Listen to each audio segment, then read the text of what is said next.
Hi all, welcome to the Year 7 briefing for week 11. Sorry there's been a little bit of a delay this week. We've had problems uploading the videos this week. It's not the only problem I've had this week. I have had a slow puncture on my car, and I've also, when I recorded my weight, I am the fattest that I have ever been. So I've got 2 tyres I need to get rid of before lockdown. Probably even borrow problems on there. But anyway, I'll do Mr. Norris's fitness video and everything should be fine. I hope you had a good break. I hope you had a nice holiday, managed to enjoy the sunshine somehow. We're now into our last term. It is probably only about 32 school days or so until we actually break up for the summer. Now a lot of parents and students have asked, when are we going to go back to school from a Year 7 point of view, as the Year 10s, or a few of the Year 10s, are going back on the 15th of June. Now, it's wrong to speculate. We don't know when as a year group we are going to go back. Could be before summer, could be September, could be even later. We don't know, and it's silly at this moment in time to speculate. The only thing that I can guarantee is that as soon as we get more guidance from the government, Mr. Sadler and the school leadership team will pass on to you exactly when Year 7 will be coming back, and alongside that as well, we'll make sure and we'll guarantee that the school is safe as it can be for all people who will be returning, staff and students. Now, when I've been phoning parents and students over this week, it seems to me that students haven't been getting stuck into work as much as they were doing before the term. There's almost a few students who are still in holiday mode. Now I'm just going to share with you here a really good routine and a really good plan for the week that I've been using with some of the students that I coach. Now, even though we're still a few weeks in, a few of you are still struggling with your routine and how to get everything together. So I'm going to show you a really simple timetable that you can use to make sure that all your work gets done and you stay on top of things. So here's a really simple timetable here that's not filled in. You've got all the days of the week on the top, and you can see you've got lunch. You have basically 2 lessons before lunch and then 2 lessons after lunch. And although we normally have 5 lessons in a day, this should be fine to make sure you deal with all the work that goes on Show My Homework. Now, some subjects supply you with a weekly timetable. So for example, English, they put a timetable that looks like this on Show My Homework every Monday. It doesn't always look like you've got work every day. However, the English timetable here is really, really comprehensive. There's lots of things to do.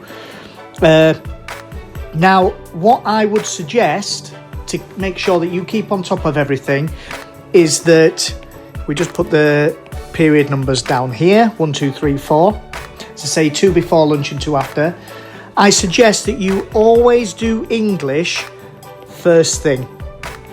I'm just going to note that in there. First thing in the morning, you always get your English done. What I would suggest is that first thing after lunch, you always get your maths done, because these are the subjects that have daily work to do. Now, the Friday maths might only be a check-in if the answers go out. Now, you can even start to fill in what you do on those days, because when you have a timetable like this for English, I know that this is the main English work here. I know that Monday, Wednesday and Friday I am doing lessons in the poetry book, and I know that on Tuesday and Thursday I'm focusing on Educate, and I'm going through those different things, the quizzes that are online.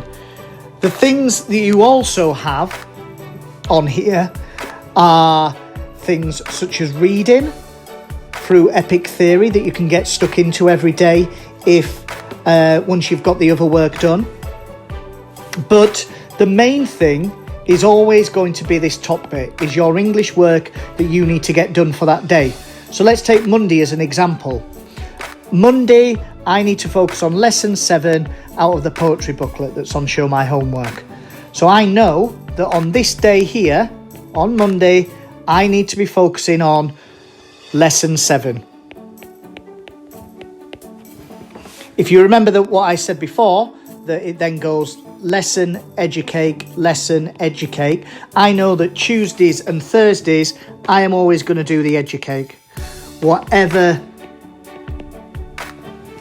that is. And it always tells you what it is on the timetable by this here. So this one's extract 6 that you have to find, graffiti night, and this one's extract 6 as well, the foodie mum. When you go on educate, you'll be able to find those titles. They'll be in the orange when you go on there. So I've filled in all these bits of the week, the educate and the week 1. I also know that lesson 8 goes here and lesson 9 goes here. So I've got my first session every day sorted. Maths, I'll be able to check from Show My Homework. I think this week you've been doing things like time and those type of things. For example, I know today that time has been something that you've been focusing on. What I would suggest is that you've now got all this lesson 2 and lesson 4 where you can start to fill in with the other subjects that you do. So for example, you go through Show My Homework, I'll put science there, history there. After lunch for this one, I might do some RS, whatever it is, but you can go through the week and you can start to fill in what you do. And it makes it so much easier if you then know that you've got all this sort of planned out before you. So, and you can do this from Monday. You can leave a few blank. Say, for example, if I haven't got loads of things on Show My Homework, I know that these, where the crosses are, I can start to fill in later on in the week. But I know on Monday, I'm going to be doing lesson 7 of English. I'm then going to do whatever science on Show My Homework, and then maths and RS after lunch. To put it another way, these lessons 1 and 3 will always stay the same, English and maths, and the lessons 2 and 4, you change all the time depending on what's on Show My Homework. Moving on, from a year 7 point of view, this is normally the time of the year where you start to choose your mini options. What that means is that you get to choose a few subjects that you'd like to focus on in year 8 and get to have that subject more often in your timetable than others. I am going to share with you next week the process for how this goes ahead. Obviously this week is just a quick year 7 summary. From Monday you'll have the big whole school briefing, which lasts about 15 minutes or so, and on there will be details of what subjects you can choose and the process and how the process will go.